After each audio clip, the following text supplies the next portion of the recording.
Are you ready to take control of your financial future? Barry Watts with WealthCare has the strategies you need to plan for a successful retirement. Whether you're planning for retirement, saving to live out your dreams, or looking to grow your wealth, Barry has resources to guide you every step of the way. Barry and the team at WealthCare develop customized plans to help you achieve your financial goals. Welcome to Watts on Wealth with Barry Watts.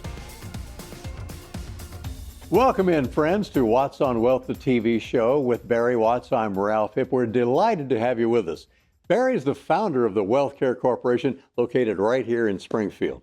Well, none of us like a construction zone. They block your way, the big cones and the orange signs, forcing the way you change your route, sometimes make you want to pull your hair out. It's bad enough on your morning commute, and it's even worse when it comes to retirement. Could be the same thing. So on our show today, Barry will help us all point out some of the biggest detours that might stall your retirement. Later on, how to navigate your retirement journey. Plus, in our steps to retirement success, Barry's going to fill you in on some of the common retirement blind spots to avoid. Barry, kind of talking construction zones and orange cones and detours on the show today. Good to see you again. Sounds like Highway 65 and US 60 going to Rogersville. You know, we finally got the overpass taken care of. It opened up in Rogersville, and so now you can drive through there again. So construction is a part of life. All right. Well, there's nothing more frustrating than idling in traffic when you're at a construction zone and driving in the construction season. Here in Springfield, sometimes it really looks like it never ends, but for that intersection, it is over. Smooth sailing ahead. That's what we want your retirement to look like. But the detours, that might be what your retirement years feel like if you don't have a good handle on your retirement savings with a well thought out retirement plan. So we're going to find out how we know we're ready to retire. Barry, is there a way that we know we're ready and we've saved enough money? Well, there's certainly a way to know whether or not you've saved enough money. I'll let your psychoanalyst figure out for sure whether you're ready, although I can help you with that too. Psychologically. Yeah, because that's a whole another part of it. But to know whether or not you're ready financially, Ralph, is unquestionably just a matter of doing a retirement income analysis. It shows how much money you'll need in retirement after taxes. A lot of people don't think about that little piece of it. For each year that you're going to be retired, we say all the way to age 100. It will take into account inflation and the rising cost of living, and that's how we figure out for sure that you're not going to run out of money in your lifetime. It's really just a big math question, but you have to know how to think about it first, and we do this several times a week for different clients of ours. So when you see your numbers, it's really a big relief to know that you can retire and stay retired until you're 100 years old. And that's what we do for folks at the WealthCare Corporation. Yes, indeed. Barry and I have talked on our radio show about looking through the rear view mirror, looking out the back window at where you've been, and looking out the windshield at where you're going, having that clear highway ahead, having a road map, which we'll talk about as well. When you're looking through the windshield at how you want your retirement to look. When we get to be at home, though, and are sitting on the porch and sitting on the porch money, Barry, how do you tell clients with sitting on the porch money whether they ought to be ready to retire? Well, the idea of retirement, Ralph, is you don't have to any longer get up with the first crow of the rooster and head off to the salt mine. You can sleep until you wake and then take your cup of coffee and sit on the porch and sit there just as long as you want. Now, most people don't want to spend a lot of time sitting on the porch, but wouldn't it be nice to know that you could sit on the porch all day, just sit on the porch, if that's what you wanted to do? But there's a problem with that, and it's simply this. When you sit on the porch, your bills don't stop. The electric meter continues to run, and all your other utilities, and your insurance has to be paid, and somebody's got to pay the people who take care of the lawn and buy gifts for their grandkids and keep their refrigerator stocked. So the question, Ralph, is how much money do you need deposited into your bank account each month to pay all your bills in retirement? That is your sitting on the porch number. That's something we talk about a lot, and you can talk about the SOTP. You're sitting on the porch money with Barry when you call him at the number you see here. What are some of the factors, Barry, that pop up the orange cones that force a detour for us in retirement? Well, the question is how long you're going to be retired. Another way to ask that is when are you going to die, but it's a lot more fun to talk about how long you plan to be retired. You know, my grandfather died when he was 65 years old. His son, my dad, is still living an active, engaged life at 81. And I just got done with a comprehensive physical examination just a month or so ago that included about an hour and a half in the MRI machine. They examined me at the cellular level, and then they came back and said, "Hey, Barry, you're pretty good, better than we expected. Only a couple of things to even watch for." So there's every reason to believe I could live into my 90s. You could too. With better health care and the increased focus on wellness that we frankly didn't get when we were kids, we should plan on living longer than any generation before us. And at WealthCare, we just automatically, by default, set that plan to age 100, unless someone tells us it even needs to go longer than that, and some people say it does. So living longer means our retirement savings have to last longer, and that can be a problem. But here's the good news, Ralph. It's possible to plan for an income that you can't outlive. In some cases, income that is guaranteed for the rest of your life, no matter how long you live. Barry, we may in our retirement have the sign pop up, road closed. And how do we plan for the detours in retirement? How do you help us do that? Well, half of us who are married have a detour coming, Ralph. That's going to be the death of a spouse. A few of us will get to die together, although Kelly and I both pray that God will allow us to go to heaven together. And by the way, that's just where we are going. We know that because of what Jesus did for us on the cross to pay for our sins. And truthfully, if somebody watching the show today doesn't know that, but they'd like to, I would love to help them have that kind of assurance and confidence. It's a little bit different kind of retirement confidence there. Maybe that's the 7th of the 6 steps. But you're going to have other things come up in life, besides the death of a spouse. You're going to have an unanticipated medical emergency that could derail your retirement and force you into living on less. So we actually build those kind of problems into our plans. We stress test the plans and make sure that your retirement will take the extra shock of any sudden large medical expenses, for example. What do we do with our 401ks, Barry, before we retire if we're laid off or we're offered a buyout from our company? Or we switch jobs, that issue of what we call portability. Oh, well, you're dealing with the folks who sometimes show up in my office and they've got 10 401ks scattered at different employers all across the country, and it's a real mess. So here's the rule. When you leave your employer, you want to take your 401k with you and don't leave it behind. So what we help our clients do is we help our clients move their 401ks within about 30 days of separating from service. And we roll that money into their IRA or their Roth IRA account, whichever is appropriate, where they will have total 100% control, independent from their former employer. Wonderful. Great insights from J. Barry Watts of the WealthCare Corporation. It's hard to make a road trip without a good map. Coming up, Barry will help us all understand the best way to reach your retirement destination. First of all, here's how you can contact Barry Watts and the terrific team at the WealthCare Corporation. Stay tuned. We'll be right back. When it comes to planning for the future, time may not always be on your side. Think about your taxes. Tax rates are historically low right now, but they'll likely be higher in the future. Our current tax rates are set to expire in just a few short years. With the right planning and strategy, you might be able to cut your tax bill in the years to come.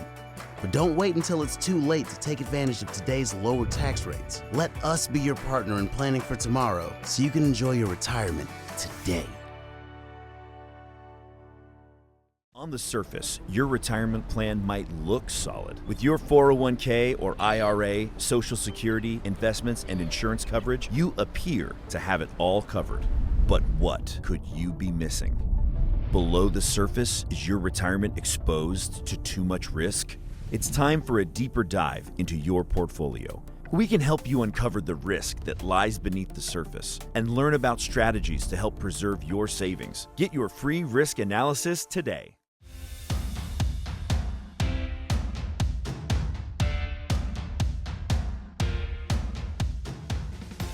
It is Watts on Wealth, the TV show. Barry and I are sure glad you're tuning in today. If you're planning any kind of a road trip, first you want to decide where you want to go. Then you look at the map, or you could do it on your phone or spread out the road map, the paper map, see where you are now and the best way to get there. If you've never been there before, then it's hard to know if you're going the right way without a map. So Barry, how many people, let's say they leave their jobs without a clear road map for their retirement purposes? Well, certainly some of them do that, but most people, I think, have a reasonable idea, Ralph, of what they want to do in retirement. Because if you don't know how you're going to spend your time and fill those 8 to 5 hours Monday through Friday, I would say you're not ready to retire yet. Well, nobody wants to run out of income in their retirement journey wherever they're going.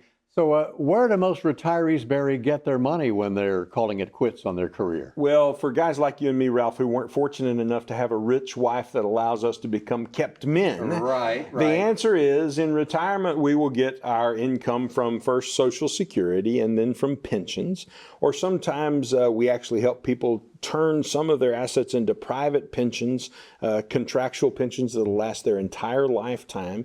And then sometimes people are just withdrawing money from their investment accounts. And it really is the same whether it's men or women.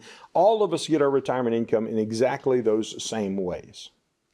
Well, we've heard situations with Barry Watts about people having 10 401ks spread all over the place. Look at this, look at that, where am I? When it comes to investing, Barry, let's talk about, should we be invested differently in retirement? Well, differently than what is the question, Ralph? I think what you're asking is really, does the way you invest change as you age? And the answer is, of course it does. I mean, young people should give little consideration to risk. Put their money into the stock market, into index types of investments, and let it ride. But you and I, Ralph, have reached an age where bonds become an important part of our personal portfolio. And so here's a personal confession, though. I don't actually personally own any bonds in my portfolio. But I'm a professional, so people shouldn't try this at home. Retirees generally should have a portion of their money in what we call protected principal.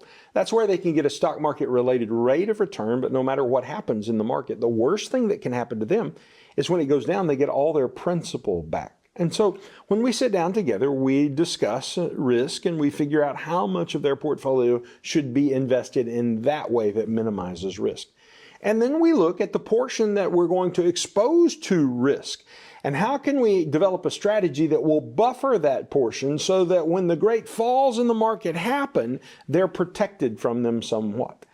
I remember a lady, Ralph, who came to see me. She was in her 60s and she had $40 million. Oh, now, that's not normally the size case we see. I've only seen that size case once in my lifetime with just a retired individual that nobody knew their name who had $40 million. But in the year before, she had lost $10 million of her portfolio because it was managed by one of those guys on TV who talks about being a fiduciary and says, we do better when our clients do better. Well, this lady was perfectly comfortable losing $10 million because she thought she had to be. She thought it was required for her as an investor to tolerate that. And I've got one word for somebody like that. No! You don't have to lose that high percentage of your portfolio. She wasn't properly diversified is the reason that she lost so much. She didn't have any protected principal. She was invested like she was 30 years old, but she was in her retirement years. Barry, I'd also love to get your thoughts on market volatility, our risk tolerance, and having money in the market. And should we pull back from the market when we're ready to retire? Or if the market is not doing so well for us, or maybe is doing well, should we continue working while the market's working? How do we base our decisions on market volatility and the time to plan our retirement? Well, I think everybody, no matter their age, should have some money in the markets, some money that is exposed to stock market volatility. So we even see 90-year-old clients with that kind of exposure. Frankly, some of them are far more aggressive than they ought to be because they want to invest like they're 50 years old, but they've done it for years. They're kind of used to it.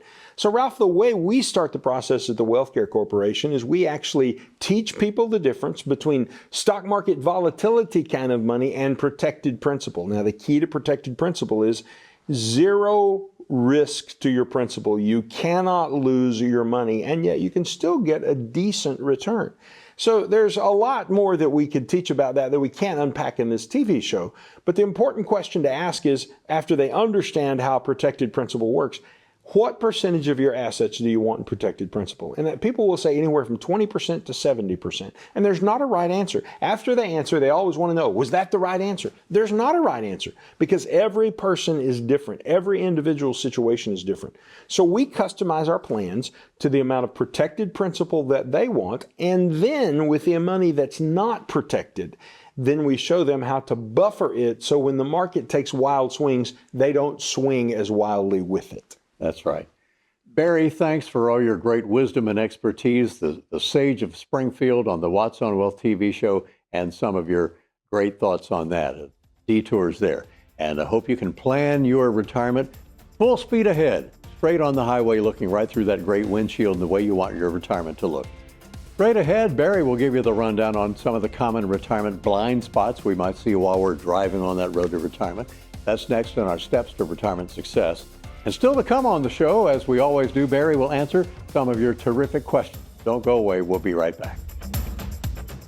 Planning for retirement can be complicated. Helping create income that lasts, making sure your health care is covered, investing while managing risk, and don't forget about taxes. If you're overwhelmed, you're not alone. The good news is we have what you need to give you confidence to start planning for your ideal retirement, all in one convenient resource. You'll get answers to some of your biggest retirement questions in this easy-to-understand, practical resource. And best of all, there's no cost to you. Take the first step toward a confident retirement and get yours today.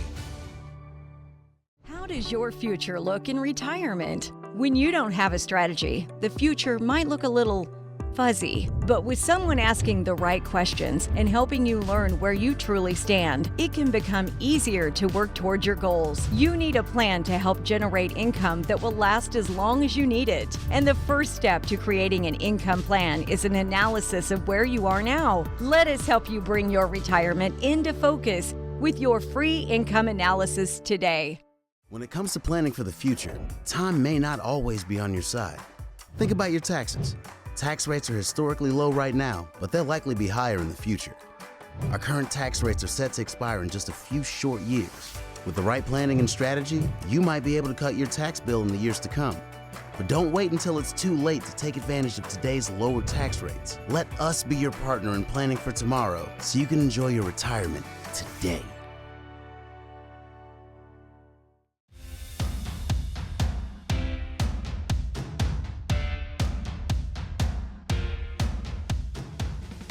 Thank you so much for staying with us. Just like when we drive all around the Ozarks or around the country when it comes to our retirement, it's always a good idea to check those blind spots. In today's Steps to Retirement Success, Barry goes on to explain some of the blind spots that you might have in retirement. Barry? There are many blind spots for investors. They lurk in the shadows or just out of our vision, kind of like a car in the other lane, but just behind us enough that we can't see them on the road. The first big blind spot is taxes. People don't understand them. They're confused by how they're calculated, and they're frankly intimidated by the IRS. And as a result, they blindly blunder into whatever the taxes are going to be, and they blindly pay them without ever questioning them. And that is a big mistake. On my own personal return last year, I found a very large mistake, a tens of thousands of dollars mistake in the tax preparation that if a non-tax professional would have found that, they probably never would have noticed it. But because I work in the industry, I happened to see the problem and said, hey, wait, there's something that's done incorrectly here. So you need to have a second set of eyes, review your taxes, and be sure they're right. And while they're at it, look for additional savings that can be created. Sometimes your tax preparer simply doesn't know about those. At the WealthCare Corporation, we routinely save clients hundreds of thousands of dollars over their lifetime, and occasionally $100,000 in the first year, simply because we know the tax code and we know how to use it to the client's advantage. Another blind spot is long-term care. It blinds people because they think there's nothing they can do about it. And certainly, it's a harder problem to address today than it was a generation ago, when long-term care actually didn't exist because people died so early. The reason that people are blind to this is because they've heard it is so expensive, and it is. They've heard that premiums are going to get to be unaffordable, and they probably are. And they've heard that you can't even buy it anymore, and that's almost true. You see, long-term care insurance is hard to get. People have heard that if you have it and you don't need it, well, then you'll lose everything that you've paid into it, and that is true too. But there are alternatives that work very well today that will pay for long-term care if you need it. But if you're fortunate enough to die without needing to access your long-term care, then your family will get all your money back. So it's not lost. But people don't know this is possible. It's because they're in the dark. At the WealthCare Corporation, we shine light onto those kinds of dark blind spots. And there's one more that I want to mention to you quickly. That is that many people want to invest, but they're afraid because they've heard that the stock market can be dangerous. They've heard others talk about making good returns in the stock market, but they've also heard about great losses, and both of those are true. But what's hidden in the blind spot is that there are strategies designed for people just like you. They allow you to invest in a way that ties to the stock market, so when you get the benefits when it's rising, but you're protected in the years when it loses. And the worst thing that can happen to you is you get all of your money back. Turning on the lights. That's what we do at WealthCare. We don't want you to be blind to what's possible. We want you to understand there are things you can do that will be helpful to you if you only know about them. We know because it's our job to know. So reach out to us using the number at the bottom of your screen, and we'll help you eliminate your financial retirement blind spots. Back to you, Ralph. Thank you, sir. And still to come on our show, we'll hear directly from you in our Q&A section. Barry will answer some of your questions as Watts on Wealth, the TV show, continues right after this. Stay here with us. How does your future look in retirement? When you don't have a strategy, the future might look a little fuzzy. But with someone asking the right questions and helping you learn where you truly stand, it can become easier to work towards your goals. You need a plan to help generate income that will last as long as you need it. And the first step to creating an income plan is an analysis of where you are now. Let us help you bring your retirement into focus with your free income analysis today. Planning for retirement can be complicated. Helping create income that lasts, making sure your health care is covered, investing while managing risk, and don't forget about taxes. If you're overwhelmed, you're not alone. The good news is we have what you need to give you confidence to start planning for your ideal retirement, all in one convenient resource. You'll get answers to some of your biggest retirement questions in this easy-to-understand, practical resource. And best of all, there's no cost to you. Take the first step toward a confident retirement and get yours today.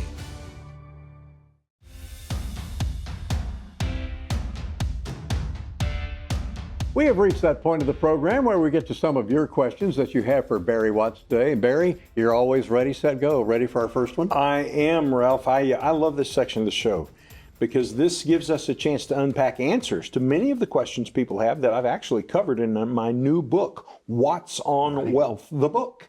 Not the TV show, not the radio show, not the YouTube channel, but Watts on Wealth, the book. And so we used questions from the radio show and TV show to help us craft the topics that we covered in the book. And I think you'll find it a very interesting read. In fact, we'll send you a free copy of it, autographed if you would like. All you have to do is just text the word book, B-O-O-K, to the number that you see on the bottom of your screen. All right, and if we're ready, and I love that real life in the Ozarks is stranger than fiction. You use the real questions. True. You could make a movie about that. Yeah, you use the real questions to craft your very informative book there, Watts on Wealth, the name of the book. All right, here's our first question, and Bill is writing to Barry from Galena. I'm being forced into an early retirement at the age of 57, Barry, from my job with the state. I'll have my pension, but that will not be enough to live on. Do I need to find another job since I'm really too young for Social Security so far? And also too young to be getting any withdrawals from my IRAs? Good question. Well, it is a good question, Ralph. And of course, the first thing that hits me is, 57 years old 57. In Galena. That means that if he graduated from high school there, he was a freshman when I was a senior. And so I'm wondering if I know Bill. I don't know if I do or not. I wonder if he's writing to you because he knew you in high school. It's possible. Who knows? Yeah. So, Bill, here's the answer to your question. I don't have enough information to really answer your question entirely because I don't know which of the state retirement systems you happen to be in. But some of those actually allow you to start making penalty-free withdrawal distributions earlier than 59 and a half, which very well could be your case. Now, the second thing you need to be aware of, Bill, is you're not too young to withdraw from your IRA. You just need to learn more about the rules. You see, there's this rule called 72T, and that allows you to make withdrawals from your IRA account prior to turning 59 and a half, and that could be a rule that works well for you. But it has some particulars, and you have to manage that rule very carefully. So, Bill, here's what we would have to do. We'd just have to sit down together. You're the exact reason that we offer a complimentary, no cost, no obligation, leave your checkbook at home, sit down together and talk about it what we call a peace of mind review. So if you'll reach out to our office today, we'll schedule a time to visit with you, help you design a retirement income plan that'll take you from where you're at to where you want to go, Social Security age and beyond. Just call our office today. And you know, friends, there are all kinds of milestones and mile markers along your journey to retirement from 59 and a half all the way to 73. The milestones, and Barry can go through those with you when you talk to him. All right, well, I think we'd be remiss, Barry, if we didn't have a question from Branson. I like Branson. Right, Branson, love Branson. So this is from Susan in Branson. She says, my husband and I spent a good portion of our 50s caring for our elderly parents. We were happy to do it, but it was emotionally and physically draining. We do not want to be a burden to our own children, so she's asking, how can you help with that, not being a burden? Well, there's good news for you, Susan. And that is simply that if you have saved and accumulated adequately, and we can help you determine whether you have or not, then you won't probably have to be a burden to your children. So one of the things that always comes up that people talk to me about, Ralph, not burdening their children, of course, is the additional expense of long-term care in a facility if their health should fail them. And that's going to happen to most of us at some point. And so we can show those kind of people some ways to cover those expenses for about 10 cents on the dollar. And if those solutions fit a person, and they don't always, well, then they can help you relieve your kids from that particular burden. So what Susan needs to do, or anyone else who's watching, is just call our office today and say, I want to talk to Barry in particular about this issue of not being a burden to my kids. And they'll schedule a time for us to talk. We can have that introductory conversation and maybe be of help to you. We're kind of at the 2-minute warning of our show. Time for one more question, Barry. All right, I'm ready. I'll go fast. Minutes here. Ed and Monette, you're in the spotlight with your question, buddy. I bought several rental properties, Barry, because I thought it would be a really good way to generate retirement income. The cash flow has been decent from all this, but the demands on my time are getting overwhelming. Not a surprise there. I feel like I cannot enjoy my retirement. I want to stop being a landlord. What do I do? What can I do? Well, Ed, you've got two options that I'm aware of. You can either hand the management of your real estate over to a management company, or you can sell the properties. Those are the only two ways that I know for you to relieve yourself of the particular burden that is on you. And of course, if you turn it over to a management company, well, that's going to cost you some money each month. So the question you've got to answer is, after paying for the manager, does the real estate still pay you enough to make it worthwhile to own it? It's also important, though, to do an analysis of how much you have invested in the real estate and what you're getting out of it. Because, Ed, here's the truth. After you pay yourself for the work that you're putting in, well, you need to be sure that you're still making something as a return on your investment. We can show you how to do that math, and it actually might be enlightening and might help you to make the decision that you're facing. Rental properties and landlords, a very important question. We love your questions, folks, and appreciate your answers and all your insight, Barry. I don't think there's no question we can stump him on. He knows it all. Well, I don't know, but why don't you try? Go ahead, send one my way. Send one his way. Well, here's another one as we close our show. If you'd like to ask Barry about some ways to generate lifetime income, reduce that big tax bill, maintain your lifestyle you'd love to have in retirement, reach out now to start planning your ideal retirement. So for Barry Watts and the great team of 15 at Springfield's WealthCare Corporation, I'm Ralph Hipp. Have a terrific day and an even better retirement. We'll see you soon.